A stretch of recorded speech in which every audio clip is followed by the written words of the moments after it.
Halo semuanya, perkenalkan nama saya Matthew Akasaragi. Saya adalah siswa dari SMP Swasta Asisi.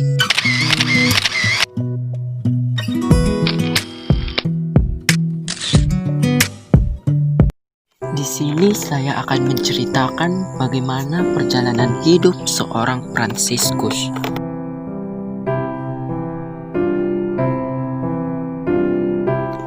Pada tahun 1181, lahirlah seorang pemuda yang bernama Fransiskus.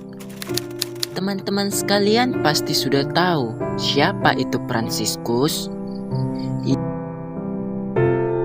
Ya, Fransiskus adalah santo yang sangat luar biasa. Pietro Bernardone adalah ayah dari Santo Fransiskus dan ibunya bernama Donna Pica. Ayah Fransiskus adalah pengusaha kain yang sangat kaya raya. Karena kekayaan orang tuanya, Fransiskus tidak memilih untuk belajar. Tetapi dia lebih memilih untuk menghambur-hamburkan harta ayahnya. Setelah genap usia menjadi 20 tahun, Fransiskus ikut maju berperang melawan Prugia. Tapi sayangnya, Fransiskus tertangkap dan ia akan ditahan selama 1 tahun. Pada saat dia ditahan, Fransiskus jatuh sakit hingga pada akhirnya Fransiskus mulai mendekati diri dengan Tuhan. Setelah dibebaskan dari penjara, Fransiskus mendapat mimpi yang sangat aneh. Di mimpi tersebut, Fransiskus mendengar suara, "Layanilah dan bukan majikan."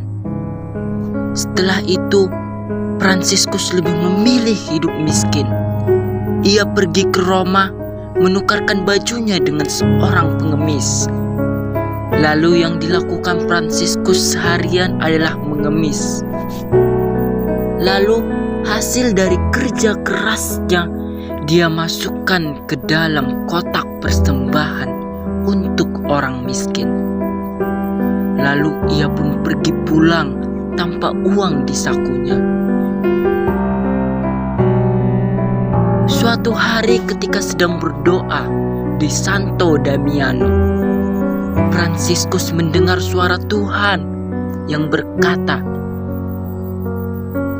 "Fransiskus, perbaikilah gerejaku yang hampir roboh." Pergilah Fransiskus untuk melaksanakan perintah Tuhan. Ia mengambil setumpuk kain yang dijual oleh ayahnya untuk membeli bahan-bahan guna memperbaiki gereja yang telah tua itu. Ayah Fransiskus sangat marah. Lalu ia membawa Fransiskus dan mengurungnya di dalam kamar. Tetapi sang ibu malah menolong Fransiskus untuk lari dari kamar tersebut. Akhirnya Fransiskus pun berhasil melarikan diri. Ayahnya menyusulnya.